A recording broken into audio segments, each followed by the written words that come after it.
Today I fucked up falling asleep while watching a movie. Yesterday I, 22 male, was on a plane. A 2-hour flight, scheduled to land at 8 p.m. I had the window seat. 2 other passengers were sitting next to me. A young couple. The woman was sitting in the middle. She was squeezing her boyfriend's hand the entire time. Anxiety most likely. The weather was pretty bad. I could relate to how the woman was feeling. But instead of cutting off the blood circulation in another person's hand, I tried to distract myself by watching a movie on my laptop. The movie I chose to watch was called Violation. A movie my roommate recommended to me. It was almost as long as my flight was gonna be, so I thought why not. I fell asleep while watching Violation. It's a super fucked up revenge movie, you'll love it, my roommate said. I was sold. Well, my roommate didn't mention that it was also super boring. The movie did one thing right though, it managed to put me to sleep during a turbulent flight. I woke up to someone tapping my shoulder. It was the passenger next to me. At that moment I noticed one of the flight attendants staring at me. I removed my headphones, thinking we were about to land. Nope. The flight attendant wanted to inform me that some of the passengers were uncomfortable with what I was watching on my laptop. I looked at my laptop and noticed a naked guy sitting in a chair with a blindfold and a fully exposed erection. The dude's dick was literally flexing. I had no context of what was happening in that scene, but I instantly closed my laptop and apologized. As the flight attendant walked away, I heard a female passenger behind me thank the flight attendant. When I looked at the couple next to me, I realized that the boyfriend was now sitting next to me and not his girlfriend. I obviously made the girlfriend uncomfortable as well, hence the seat swap. The two of them avoided eye contact with me at all cost, even when we landed. When it was time for my section to get up and grab our luggage, the female passenger behind me said I should be ashamed for playing dirty movies on a plane when there are children around. I locked eyes with her little boy who made it clear to me that he could spell SpongeBob. I apologized to the mom and awkwardly looked away. I could feel people staring at me. Fuck that movie. TL. Doctor fell asleep on the plane while watching a movie on my laptop. Woke up to the flight attendant telling me that other passengers were complaining about the movie I was sleeping through. Realized that the movie had sexually explicit male nudity. The two of them avoided eye contact with me at all cost, even when we landed. The funniest part is the implication that you attempted to make eye contact with them several times and they avoided it, at all costs, LMAO. Bro set you up LMAO. Yeah, IDK if I'd watch a movie titled, Violation, in public without testing it out first. Big Booty Bobbers 19 seems like the safer route to watch on a plane. I was on a flight a few years ago where Bruno was available to watch. If it's that bad they wouldn't put it on here, I thought to myself. I was absolutely wrong. The old lady next to me was not impressed. Just watch the trailer and read synopsis, that's on you dude. Sounds like you committed a violation. Today I fucked up by assuming my son didn't like his computer I got him, turns out he loves it dearly. TIFU. About 3 years ago I got my son, 16 then, 19 now, all the components needed to build a computer. He'd gotten super into it and wanted to build one. My husband had gotten a big bonus and we wanted to splurge on our kids. He has high-functioning autism and he struggled with mental health. When he was about 16 I could tell he wasn't doing okay, and I would straight ask him and would always shy away, no matter how much I tried and what I did. I didn't think this computer would just fix his sadness, but I was hoping it would make him happy and it did. A lot more than I, previously, thought. His old computer could barely run his favorite games. So around Christmas I asked his brother to ask him some questions about what he wanted for a computer and we got it out of him nonchalantly. I later ordered the parts and Christmas rolled around. When he opened them he was less happy than I expected, it surprised me.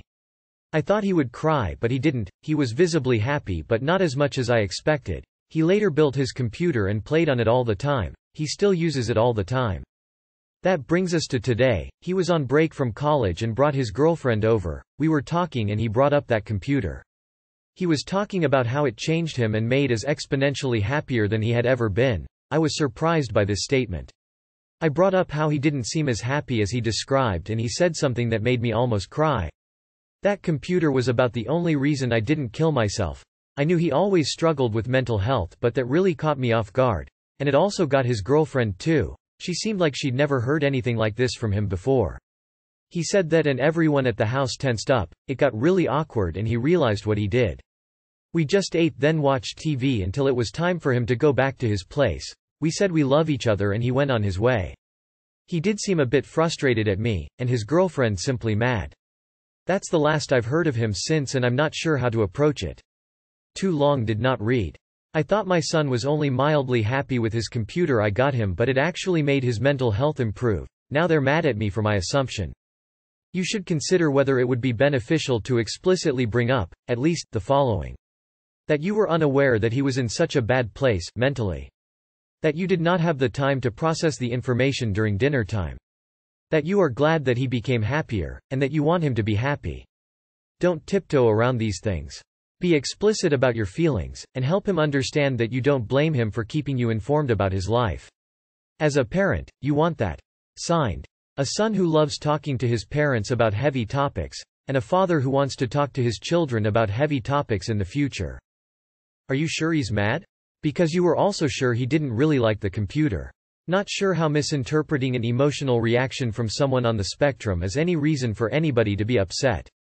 May as well be pissed that it gets dark for several hours every day. Today I fucked up by not cleaning my closet. Yesterday, my 20F closet was raided by my mom without my knowledge. In context, my mom is sort of a clean freak and she likes to clean whatever mess she sees. She saw my closet then decided to clean it. While cleaning, she stumbled upon my plethora of sex toys, with the most notable being a 9-inch dildo and an anal plug. However, I did not notice this until I went to look for it. Once I discovered that my sex toys were found and taken by mother, I tried my best to avoid being alone with her, at least until she leaves on Friday. But thus, luck wasn't on my side. Earlier, while I was incessantly chilling in the bedroom, she ambushed me and said we needed to talk. The conversation, as you might have guessed, went awkward as fuck, with her telling me that she threw out my sex toys and sermoning me that using sex toys will cause illnesses and destroy my body. It ended with her making me promise to the sculpture of Jesus Christ on the wall that I won't ever use sex toys again. Too long did not read. Mom fixed my closet, discovered my sex toys, made me promise to Jesus not to use it again. If sex toys are causing illness, then you're using them wrong. Also, God is omnipotent, so you could argue that Jesus is the enabler in this relationship. You are 20. You are a legal adult. And this was in your own place, if I see it correctly, while she was visiting you? The contents of your closet are none of your mother's business. Serves her right that she had to deal with dildos and butt plugs when she was snooping. Religion at this level is a mental illness. Your mum is invasive and religiously disordered. JFC. This is why people form unhealthy relationships with sex. Who throws away someone else's sex toys? Especially when they are a grown-ass adult. My mother would not be allowed back at my home, and if she doesn't want to discover more sex toys, then stay out of the damn closet. And also now she's getting a sex toy for Christmas. You're fine, you mother sucks. That's not how you behave. You did nothing wrong apart from not having a lock on your door. Today I fucked up by pushing to pee faster and rupturing a blood vessel. Obligatory, this happened Saturday. TLDR at the end. I have gone through one of the top 10 worst nightmares crawling in the back of my mind. I was binge watching the final season of TWD. A proper binge, so I was just rounding 26-28 hours as the sun had risen a few hours prior. I'm on the very last episode, so when I get the urge to pee and can't resist any longer, I rush to the bathroom. I started peeing, but to get back to the final few episodes, I start pushing to speed the stream up. Done it 1,000 times before, but this time I felt a pop, and the stream changed from a frothy yellow to a deep dark red. The shock of the sight lasted just a half second before I started freaking the fuck out. My heart was beating out of my chest, but I realized that it would only make the blood come out faster, and it was already coming out so goddamned fast. So a fuck up pursuant to this one, I quit my job a few months back and decided to live balls to the wall with no health insurance. So now I'm hesitating on calling 911 because of the cost. But again, this only lasts a half second because looking at my dick at this point was like I was still watching TWD. I called, and an ambulance was there within 3 minutes.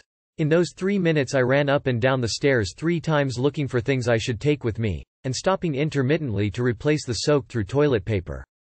3 guys loaded me on the gurney and they had hella jokes once they realized I probably wasn't going to die.